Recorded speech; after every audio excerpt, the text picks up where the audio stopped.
तो आप अल्लाह के दीन को पूरे अरब में फैलाने लगे और अल्लाह के करम से दिन ब दिन रसूलुल्लाह सल्लल्लाहु अलैहि वसल्लम का अखलाक देखकर लोग मुसलमान होने लगे। लेकिन अरब में कुछ इलाके ऐसे थे जहां मुसलमानों पे जुल्म अभी तक कायम था और उन इलाकों में से खैबर एक ऐसा किला था जिस पे मुशरिक कुफार फख्र किया करते थे। बस अल्लाह के रसूल ने खैबर वालों की इस्लाह के लिए मदीने वालों को कहा कि चलो मिल के खैबर वालों की इस्लाह करते हैं।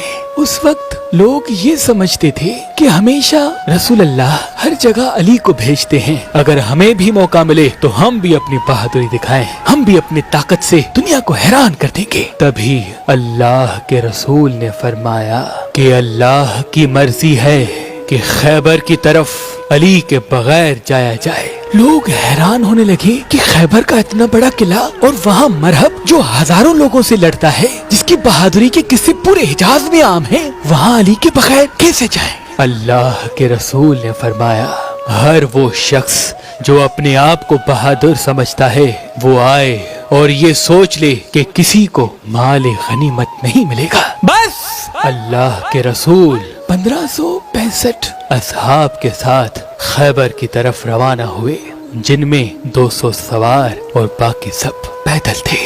खैबर मदीने से 171 किलोमीटर दूर शिमाल में वाक़े है। आप तकरीबन निस्फ रास्ता तय करने के बाद उस रास्ते से आए जो शाम से होते हुए खैबर की तरफ आता है। आप जब खैबर के करीब पहुँचे तो कुछ मुनाफिकीन ने आपके आने की खबर पहले ही खैबर पहुँचा दी थी। खैबर वाले अपने किले पे खड़े होकर जोर जोर से हंसने लगे और ये कहने लगे कि ऐ मोहम्मद, ये मुट्ठी भर लोग आप लेके ये किला फतेह करने आए हैं। सब जोर जोर से हंस रहे थे और ये कह रहे थे कि क्या आप मरहब की तलवार से नावाकिफ हैं? क्या आप हारिस की तलवार से नावाकिफ हैं? जाओ, वगरना सब खाम खाम मारे जाओगे। अल्लाह के रसूल ने नजरों को उठाया और फरमाने लगे ऐ अपनी झूठी ताकत पे गुरूर करने वाले, सुन ले, हम ये तेरा किला 40 दिन में फतेह करेंगे। बस वहाँ वो मुशरिक हंसते रहे और यहाँ ये मुसलमान डरते रहे कि इतने हजार लोगों से जिनके पास नेज़े, तलवार, भाले हैं और हमारे पास तो सिवाय इन थोड़ी तलवारों के कुछ नहीं। लेकिन फिर भी रसूल अल्लाह की जबान पे यकीन रखते हुए वो खैबर से थोड़ा ही दूर खयाम लगा के रहने लगे। खैबर वालों ने कहा कि देर किस बात की, चलो इन मुट्ठी भर लोगों को मार देते हैं। मरहब ने कहा ठहरो, इनका नबी कहता है कि 40 दिन में ये हमारा किला फतेह करेगा। देखते हैं कि 40 दिन में क्या होता है। जब 40 दिन बाद ये किला फतेह नहीं होगा तो हम कहेंगे कि इनका नबी भी झूठा, इनका दीन भी झूठा। बस रोज मुख्तलिफ असहाब अलम उठा के जाते थे और जैसे ही किले के करीब पहुँचते थे तो सिपाही कहते थे ठहरो, मरहब आता है, तो वो भाग चले जाते थे और वो मुशरिक मुसलमानों पे हंसते रहते थे। यहाँ तक के 39 दिन गुजर गए और मुसलमानों के पास जो जो चीजें खाने की थी वो सब खत्म हो चुकी। मुसलमान भूख से तड़प रहे थे और बार बार अल्लाह के रसूल से कह रहे थे या रसूल अल्लाह, ये किला फतेह करना नामुमकिन है क्योंकि इनके पास मरहब है जिससे कोई जीत नहीं सकता। अल्लाह के रसूल ने फरमाया कल 40वां दिन है और कल मैं अलम उसको दूंगा जो कर्रार होगा, गैर फर्रार होगा और उसके हाथों में अल्लाह की ताकत होगी और वो ये किला फतेह करेगा और मरहब को 2 टुकड़ों में तकसीम कर देगा।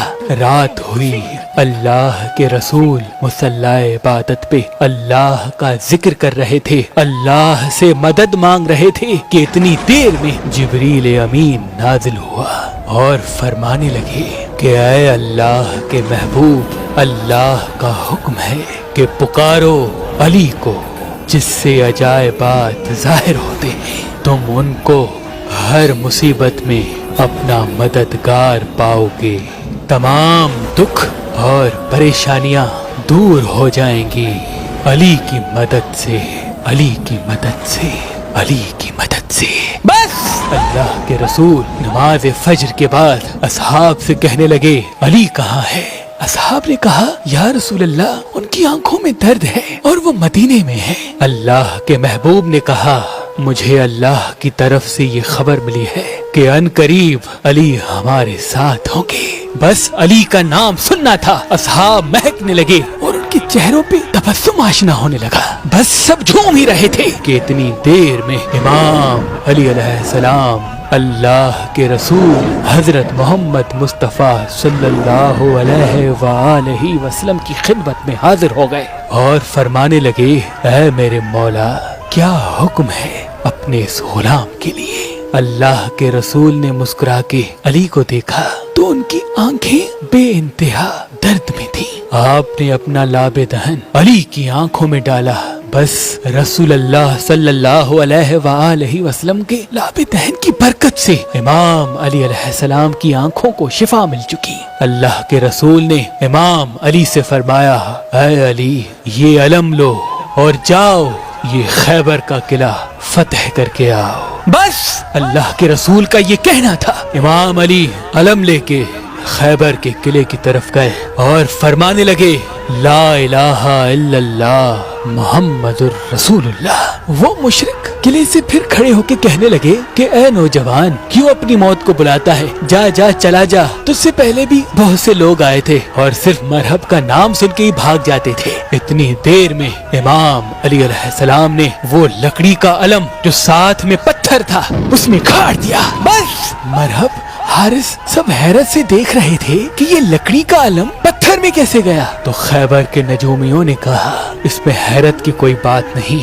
हम आसमान में देख रहे हैं 7000 साल बाद जब विलायत और वसब के सितारे एक साथ खड़े होते हैं तो जमीन के पत्थर मोम बन जाते हैं। लगता है ये बहुत बड़ा नजूमी है, इसको मालूम था कि ये वही लम्हा है, तभी इसने ऐसा किया। अभी ये बात चल ही रही थी कि इमाम अली अलैहिस्सलाम ने उस अलम को दोबारा उठाया, फिर पत्थर में गाड़ा, फिर उठाया, फिर पत्थर में गाड़ा, फिर उठाया, फिर पत्थर में गाड़ा। मरहब पूछने लगा, फिर ये क्या है? वो नजूमी कहने लगे, ये बात हमारे समझ से बालातर है। जैसे जैसे ये अलम उठाता है वैसे वैसे ये सितारे हरकत पाते हैं, जैसे जैसे ये अलम लगाता है वैसे वैसे ये सितारे हरकत पाते हैं। लगता यूं है कि ये सितारों को नहीं बल्कि सितारे इसको देख के चल रहे हैं। बस इतनी देर में मरहब का भाई हारिस कहने लगा, मरहब आप तकलीफ न करें, इसको तो मैं ही मार के आऊंगा। हारिस जैसे ही अपना लिबास तलवार लेके किले से बाहर गया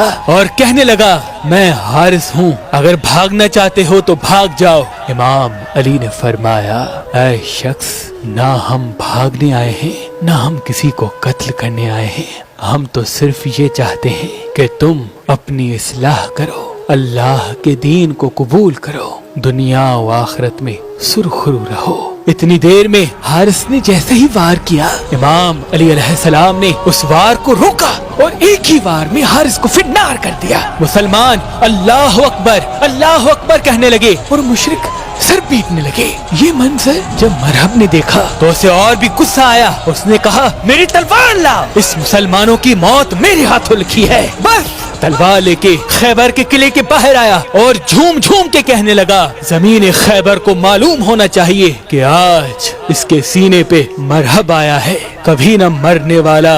मेरी माँ ने मेरा नाम मरहब रखा, जिससे मौत भी डरती है। इस बात से मुशरिक शोर मचाने लगे, खुश होने लगे और इमाम अली अलैहिस्सलाम ने फरमाया, जमीन खैबर को मालूम होना चाहिए कि मेरी माँ ने मेरा नाम हैदर रखा, वो शेर जो सांप को चीरते। ये सुन के मरहब कुछ सोचने लगा कि मेरी माँ जो हमारे किले की सबसे बड़ी नजूमी थी, उसने मुझे कहा था कि तुझे जो इंसान मारेगा उसका नाम हैदर होगा, सबसे लड़ना, लेकिन जिसका नाम हैदर हो उससे न लड़ना। ये सोच ही रहा था कि किले से आवाजें आने लगी, मरहब इसे मार दो, मरहब इसे मार दो। मरहब ने अपनी तलवार को नियाम से निकाला और इमाम अली ने फरमाया, हम यहाँ लड़ने नहीं बल्कि तुम्हारी इस्लाह करने के लिए आए हैं। मरहब ने कहा, डरते हो? अगर मर्द हो तो تو لڑو اور وار کرنا شروع کر دیا۔ پہلا وار کیا، امام علی علیہ السلام نے روک لیا۔ دوسرا وار کیا، امام علی علیہ السلام نے روک لیا۔ تیسرا وار کیا، امام علی علیہ السلام نے روک کے پلٹ کے جب وار کیا تو وہ وار مرہب کے سر سے لے کے پاؤں تک رکا۔ سارے مشرک دیکھ رہے ہیں کہ وار لگا کہ چوک گیا۔ اتنی دیر میں مرہب کا سیدھا حصہ سیدھی طرف جا گرا اور الٹا حصہ الٹی طرف جا گرا۔ بس مسلمان اللہ اکبر کی صدائیں بلند کرنے لگے اور مشرک رونے لگے، سر پیٹنے لگے۔ اتنی دیر میں جیسے ہی خیبر کے قلعے کے دروازے کو بند کرنا چاہا، وہ دروازہ جو 40 اونٹ 40 ہاتھی بند کیا کرتے تھے، امام علی علیہ السلام اس دروازے کے قریب گئے اور اپنے ہاتھ سے اس دروازے کو پکڑا اور اس کا آدھا حصہ فضا میں پھینک دیا اور آدھا حصہ اپنے ہاتھوں سے پکڑے ہوئے تھے اور تمام مسلمانوں سے فرمانے لگے کہ جاؤ قلعے کے اندر داخل ہو جاؤ۔ سارے مسلمان قلعے کے اندر داخل ہو گئے، 40 50 گھوڑوں سمیت مسلمان جانے لگے۔ امام علی علیہ السلام اس دروازے کو اپنے ہاتھوں سے پکڑ کھڑے تھے کہ اتنی دیر میں جب اللہ کے رسول حضرت محمد مصطفیٰ صلی اللہ علیہ وآلہ وسلم اپنے مبارک گھوڑے کے مبارک قدموں سمیت اکیلے اس دروازے سے جانے لگے تو امام علی علیہ السلام کے ہاتھ کانپنے لگے۔ اصحاب نے پوچھا، یا علی، ہم سینکڑوں لوگ دروازے کے اوپر جا رہے تھے، آپ کے ہاتھ نہیں کانپے؟ ایک اللہ کا رسول جب دروازے کے اوپر سے گیا تو آپ کے ہاتھ کیوں کانپ رہے ہیں؟ تو امام علی علیہ السلام نے فرمایا، کیونکہ امامت کے وزن سے نبوت کا وزن بھاری ہے، اور اس طرح یہ جنگ خیبر بھی مسلمانوں نے فتح کر لی، اور اس جنگ کے فتح کا صحرا بھی علی ابن ابی طالب علیہ السلام کے سر آیا۔ سلام ہو شیروں کے شیر، شیر خدا، نفس رسول علی ابن ابی طالب۔